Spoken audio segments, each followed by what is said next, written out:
Force est de constater que ce PLFSS est synonyme de renoncement.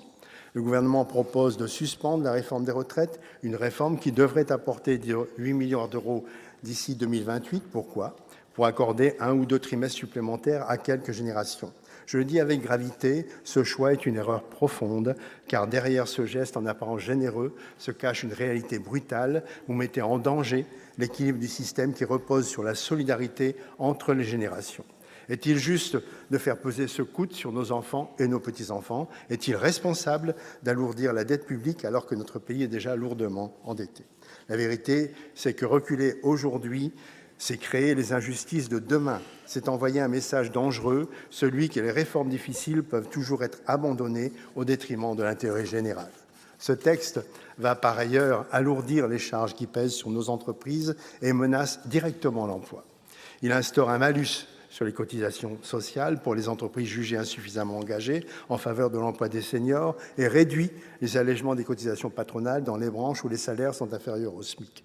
Il alourdit également les charges pesant sur les ménages. Après avoir laissé disparaître la quasi-totalité des mesures d'économie, le gouvernement soutient une hausse de 1,5 milliard d'euros de la CSG sur les revenus du capital, instaurant ainsi une distinction pour le moins contestable entre les bons et les mauvais revenus du capital. J'en viens à l'ONDAM. Vous affichez à 3%.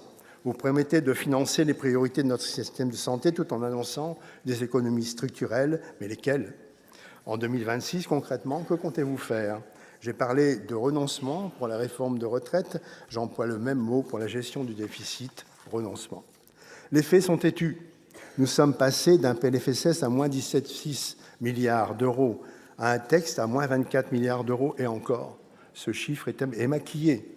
Vous affichez un déficit en trompe-l'œil, artificiellement ramené sous les 20 milliards en allant chercher 4,6 milliards d'euros sur le budget d'État.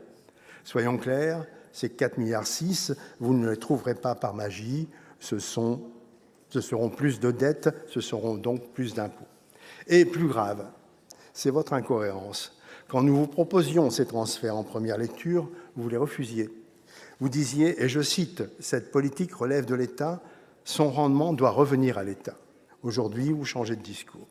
Ce que vous faites n'est pas de la réforme, ce n'est pas du courage, c'est du report. Et ce report, ce sont les générations futures qui en paieront le prix.